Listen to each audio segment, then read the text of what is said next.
Hello दोस्तों, स्वागत है आप सभी का मेरे YouTube चैनल सफल शिक्षा जीएस पे। मैं सिकंदर यादव आप सभी को स्वागत करता हूं। दोस्तों, आज जो वीडियो लेकर आए हूं वो है रॉलेट एक्ट के बारे में।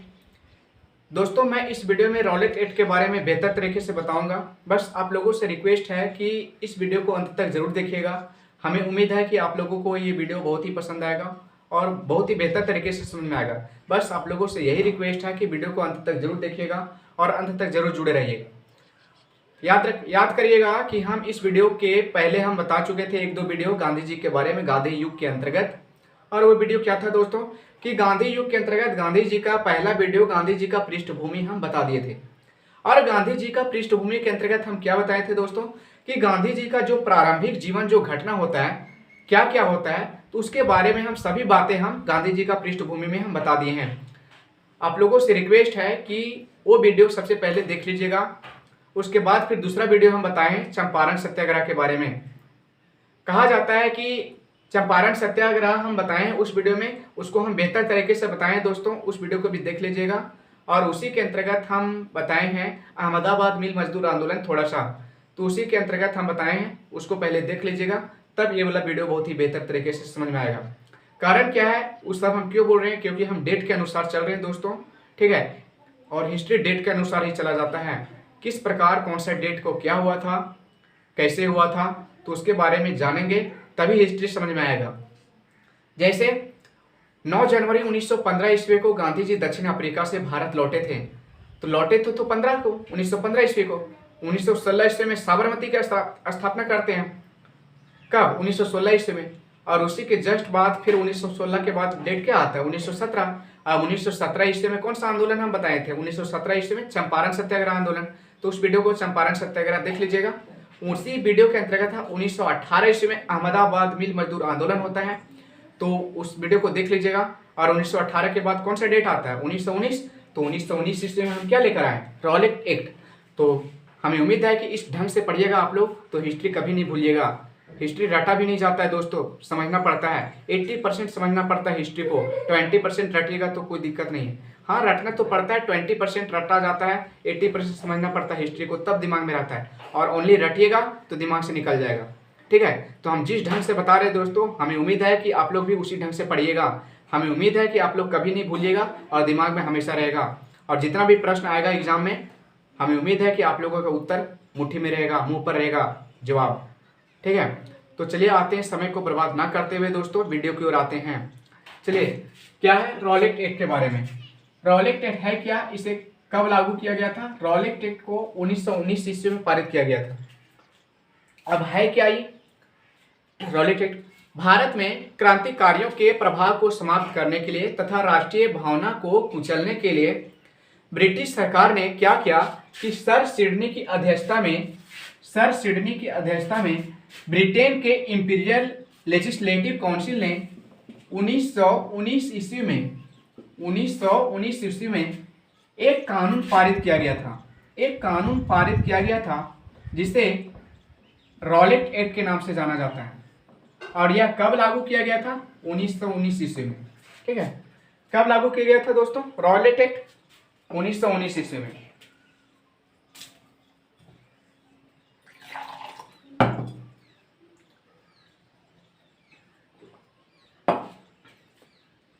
कब लागू किया गया था दोस्तों रॉलेट एक्ट? 1919 ईस्वी में, ठीक है। याद रखिएगा कि इस एक्ट के तहत 7 सदस्य सम्मिलित हैं। कितने सदस्य सम्मिलित थे? 7 सदस्य सम्मिलित हैं। और कहा जाता है कि 7 सदस्य तो थे ही, लेकिन इसके अंतर्गत एक भी भारतीय नहीं थे, ठीक है। अब रॉलेट एक्ट को अलग अलग नामों से भी जाना जाता है, कई नामों से जाना जाता है। अब क्या क्या जाना जाता है हम बता रहे दोस्तों।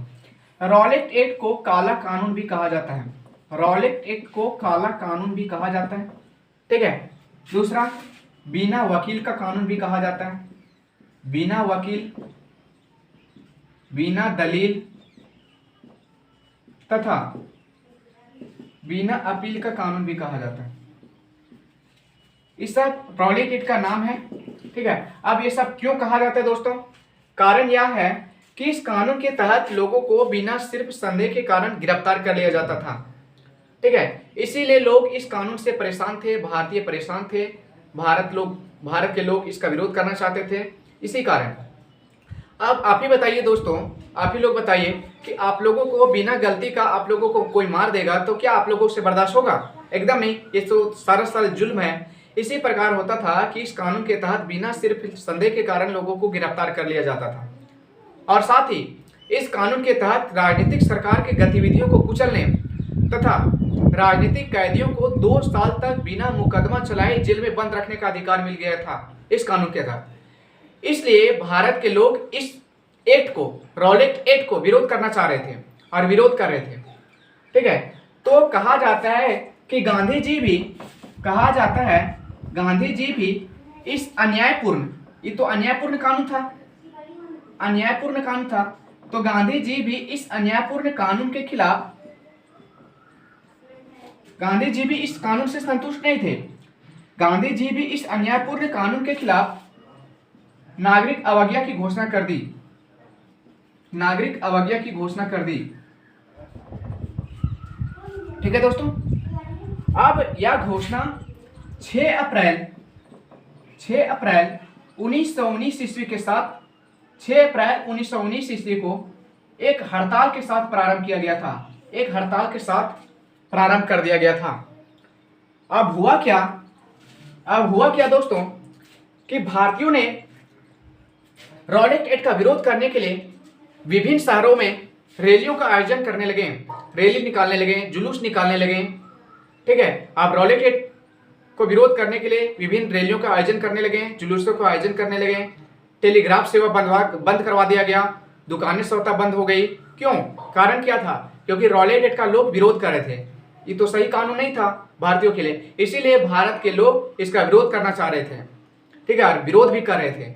एक बार हुआ क्या कि एक जुलूस जा रहा था, एक जुलूस था अमृतसर के शांतिपूर्ण जुलूस में 10 अप्रैल 1919 ईस्वी को पुलिस ने गोली चलवा दी। अब हुआ क्या, उस गोली से अब लोग और परेशान हो उठे, और परेशान होने के कारण क्या हुए कि परेशान होने के कारण वो लोग डाकघर हो गया, बैंक घर हो गया, फिर रेलवे स्टेशन हो गया, इन सभी सारे जगह पर लोग हमला करना स्टार्ट कर दिए। कारण क्या था कि लोगों का सोच था कि रॉलेट एक्ट का विरोध करें, क्योंकि यह एक सही कानून नहीं था। और फिर हुआ क्या कि 3 दिन के बाद 13 अप्रैल 1919 ईस्वी को पंजाब के अमृतसर नामक जलियांवाला बाग नामक स्थान पर एक सभा आयोजित किया गया था, और उस सभा में रॉलेट एक्ट का विरोध किया जा रहा था, रॉलेट एक्ट के खिलाफ भाषण दिया जा रहा था। ठीक है, अब वहां पर जो कांड होता है उसी कांड को जलियांवाला बाग हत्याकांड के नाम से जाना जाता है दोस्तों। तो यहां तक आप लोगों को समझ में आ गया होगा। अब यहां से स्टार्ट हो जाता है फिर 13 अप्रैल 1919 से जलियांवाला बाग हत्याकांड। तो 13 अप्रैल 1919 से जलियांवाला बाग हत्याकांड के बारे में हम नेक्स्ट वीडियो में बताऊंगा दोस्तों। हमें उम्मीद है कि आप लोगों को यहां तक आप लोगों को समझ में आ गया होगा। अब 13 अप्रैल 1919 से जो भी स्टार्ट होता है वो जलियांवाला बाग हत्याकांड स्टार्ट होता है। तो जलियांवाला बाग हत्याकांड हम पूरा डिटेल से नेक्स्ट वीडियो में हम बेहतर तरीके से बताऊंगा दोस्तों। हमें उम्मीद है कि आप लोगों को वो वीडियो भी बहुत ही बेहतर तरीके से समझ में आएगा। ठीक है, तो हमें उम्मीद है कि यहाँ तक आप लोगों को समझ में आ गया होगा दोस्तों ये वीडियो। ठीक है, चलिए एक बार रिकॉल कर देते हैं, समझ में आ जाएगा। रॉलेट एक्ट 1919 ईस्वी में पारित किया गया था। कारण क्या था? क्या है रॉलेट एक्ट? भारत में क्रांतिकारियों के प्रभाव को समाप्त करने के लिए, राष्ट्रीय भावना को कुचलने के लिए ब्रिटिश सरकार ने सर सिडनी की अध्यक्षता में ब्रिटेन के इंपीरियल लेजिस्लेटिव काउंसिल में 1919 ईस्वी में एक कानून पारित किया गया जिसे रॉलेट एक्ट कहा जाता है। और यह कानून कब लागू किया गया था? 1919 ईस्वी में लागू किया गया था। ठीक है, कहा जाता है इस एक्ट के तहत 7 सदस्य इसके अंतर्गत सम्मिलित हैं, जिसमें 7 सदस्य तो थे ही, लेकिन इसके अंतर्गत एक भी भारतीय सदस्य सम्मिलित नहीं थे, एक भी भारतीय नहीं थे। ठीक है, अब इस कानून के तहत कहा जाता है कि इस एक्ट को अनेक नामों से भी जाना जाता है। जैसे इस एक्ट को काला कानून भी कहा जाता है, बिना वकील का कानून भी कहा जाता है, बिना दलील तथा बिना अपील का कानून भी कहा जाता है। कारण क्या है? क्योंकि कारण क्या है, इस कानून के तहत बिना सिर्फ संदेह के कारण लोगों को गिरफ्तार कर लिया जाता था, बिना जुल्म का लोगों को गिरफ्तार कर लिया जाता था। और इस कानून के तहत राजनीतिक सरकार की गतिविधियों को कुचलने तथा राजनीतिक कैदियों को 2 साल तक बिना मुकदमा चलाए जेल में बंद रखने का अधिकार मिल गया था इस कानून के तहत। इसी कारण भारत के लोग रॉलेट एक्ट का विरोध कर रहे थे। अब विरोध करने के लिए क्या किए, बहुत सारे आंदोलन कर चुके थे। अब इस कानून के खिलाफ गांधी जी भी संतुष्ट नहीं थे, इसलिए उन्होंने नागरिक अवज्ञा की घोषणा कर दी थी। और यह अवज्ञा की घोषणा 6 अप्रैल 1919 ईस्वी को एक हड़ताल के साथ प्रारंभ कर दिया गया था। अब रॉलेट एक्ट का विरोध क्यों कर रहे थे? क्योंकि यह एक सही कानून नहीं था और इसका विरोध करने के लिए लोग क्या किए कि रैली निकालना स्टार्ट कर दिए, जुलूस निकालना स्टार्ट कर दिए, टेलीग्राफ सेवा बंद करवा दिए गए, दुकानें स्वतः बंद करवा दिए गए। कारण क्या था? क्योंकि रॉलेट एक्ट का विरोध करना था, क्योंकि वह एक सही प्रकार का कानून भारतीयों के लिए नहीं था। ठीक है, अब हुआ क्या कि 10 अप्रैल 1919 ईस्वी को अमृतसर के शांतिपूर्ण जुलूस में पुलिस ने गोली चलवा दी, जिसके कारण और गुस्सा हो गया लोगों को। अब गुस्सा से लोग क्या कर रहे हैं, डाकघर हो गया, बैंक घर हो गया, रेलवे स्टेशन हो गया, ये सब जितना भी जगह है सभी पर हमला करना स्टार्ट कर दिए। कारण क्या था कि लोग गुस्सा थे रॉलेट एक्ट के खिलाफ और रॉलेट एक्ट का विरोध करना स्टार्ट कर दिए थे। अब लास्ट में हुआ क्या कि 13 अप्रैल 1919 ईस्वी को पंजाब के अमृतसर नामक जलियांवाला बाग नामक स्थान पर सभा आयोजित किया गया था और उस सभा में रॉलेट एक्ट का विरोध किया जाने लगा, रॉलेट एक्ट के खिलाफ भाषण दिया जाने लगा। अब वहीं पर जो कांड होता है उसे जलियांवाला बाग हत्याकांड के नाम से जाना जाता है। तो जलियांवाला बाग हत्याकांड हम नेक्स्ट वीडियो में बताऊंगा दोस्तों। हमें उम्मीद है कि आप लोगों को ये वीडियो यहाँ तक समझ में आ गया होगा। ठीक है, नेक्स्ट वीडियो में हम मिलेंगे जलियांवाला बाग हत्याकांड के साथ। ठीक है, तो जलियांवाला बाग हत्याकांड हम नेक्स्ट वीडियो में बेहतर तरीके से बताऊंगा। ठीक है, तो नोट करना चाहेंगे तो नोट कर लीजिएगा दोस्तों, बहुत ही वीवीआई करके हम बताया है। ठीक है, तो जितना हम बताए हैं सब नोट कर लीजिएगा और हमें उम्मीद है कि जितना नोट कर लीजिएगा उससे बाहर क्वेश्चन नहीं आएगा एग्जाम में, चाहे वो क्लास 10th हो, चाहे 12th हो, चाहे कंपटीशन लेवल हो। ठीक है, तो नोट कर लीजिएगा दोस्तों। ठीक है दोस्तों, आज हम इतना ही रखते हैं। नेक्स्ट क्लास में हम मिलते हैं, नेक्स्ट वीडियो में मिलते हैं जलियांवाला बाग हत्याकांड के साथ। ठीक है दोस्तों, नेक्स्ट वीडियो में मिलते हैं। जय हिंद, जय भारत, धन्यवाद दोस्तों।